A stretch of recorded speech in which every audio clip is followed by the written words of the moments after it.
My name is Chris Tredger. I'm speaking to you directly from the Cape Town Convention Centre at ITWeb's Annual Security Summit 2024. With me today I have George Little.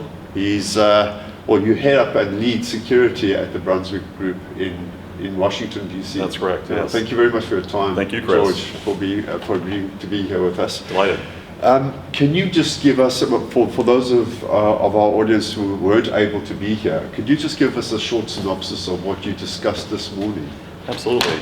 I talked a lot about the recent cybersecurity trends, but I come at this from the standpoint of what we do at Brunswick, and that is reputation management and strategic communications associated with cybersecurity.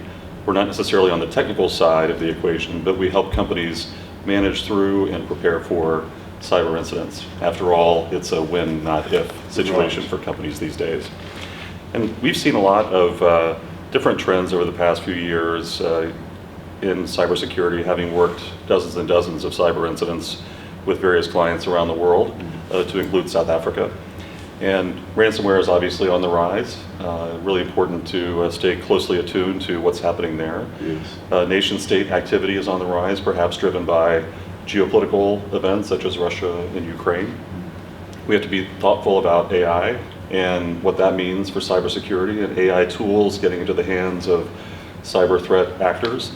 And we need to be conscious of misinformation and disinformation and the nexus that area of concern has with cyber. So those are some of the broad trends. I also talked a little bit about the regulatory environment and how there's a patchwork of regulation around the world that's very hard to see any kind of unified field theory of at the moment. Yes. The US has certain regulations different than Europe and the UK and South Africa and Brazil and Southeast Asia and elsewhere. So coming to a common standard is difficult in this day and age. Absolutely, and it all speaks to the complicated, complex sort of ecosystem that cybersecurity has become.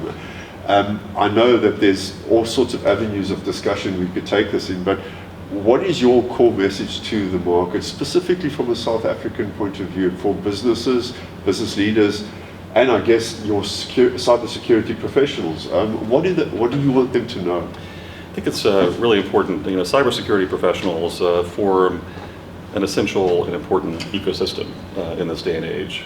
You may have heard me say during my talk that this is one of the toughest jobs in business, and actually in business in human history, because never have so many threats come so quickly and so often. Yeah.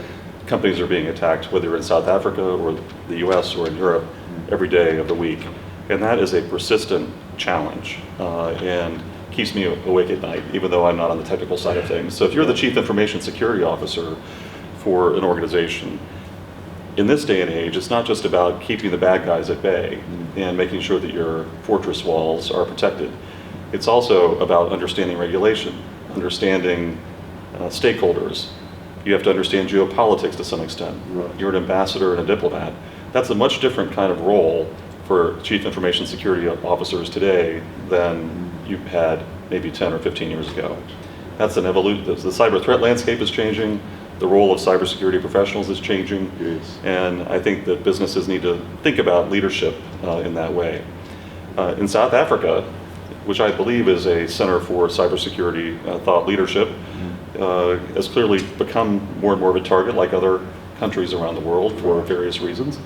South Africa has a growing business economy, a growing technology sector, and as a result, the cyber threat actors out there are going to take notice. Right. And so we've seen my own South African-based clients, whether they're multinationals or South African domestic companies, they have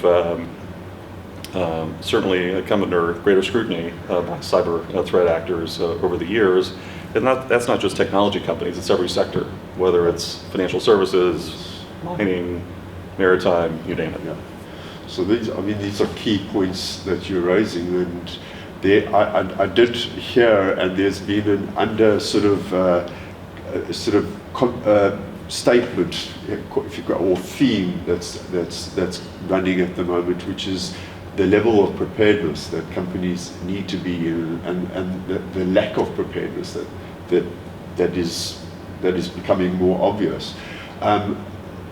you know, it's an interesting thing because the human dynamic can't be taken out of the equation. That's this right. is not just a technology conversation. This is not correct. just about a cybersecurity conversation. It's about the human dynamic as well and managing human behavior. How can companies reconcile those two together? It's a very good point, and you're absolutely correct. At the end of the day, cybersecurity is about technology, but ultimately it's about human behavior.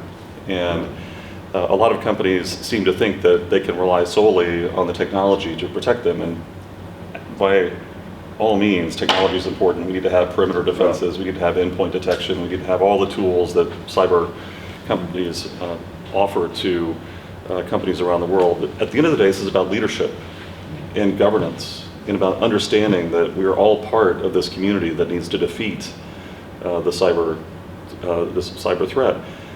It's everyone's responsibility inside an organization to take steps to try to protect cybersecurity, even if it's not in your job title. Yeah. We all have a role to play.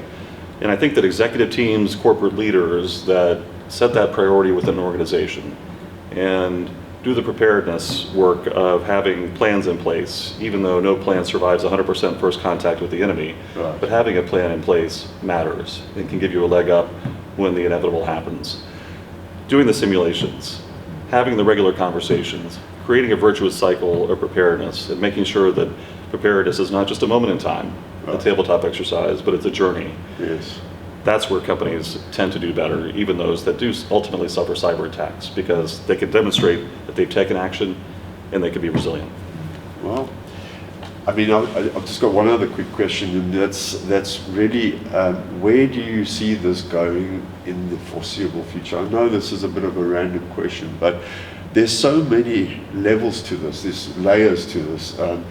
It's a nucleus surrounded by different layers, and That's it right. just seems to be getting, from a layman's point of view, it seems to be getting a bit more complicated every day. That's right. How will companies, or how should companies approach this going forward? What advice would you give?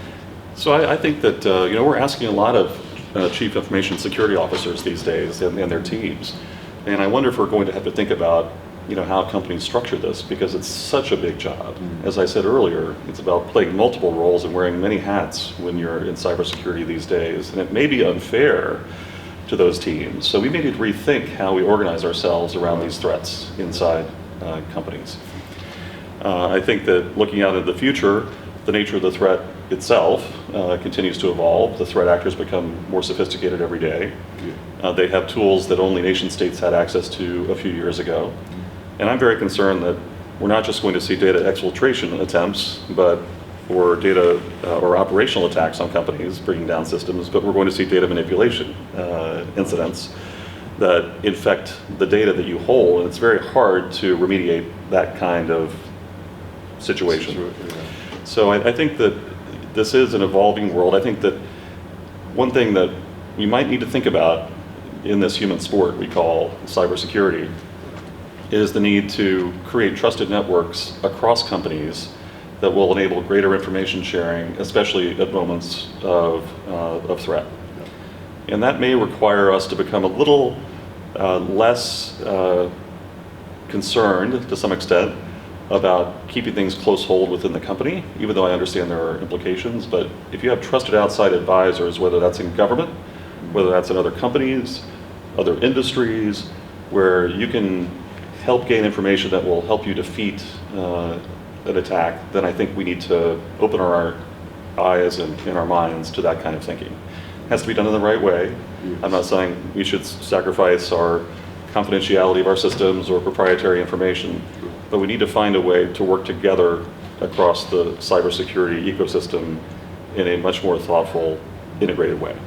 Collaboration, proactive, always on. That's right. Mindset. Exactly. Thank you, George. We'll have to leave it there, but I really appreciate you being here. Thank you. And thank you for your insight. It's been my pleasure. I hope you enjoy the rest of the summit, and we'll definitely be in touch. Terrific. Wonderful to be here. Thank you, very Chris. much, George.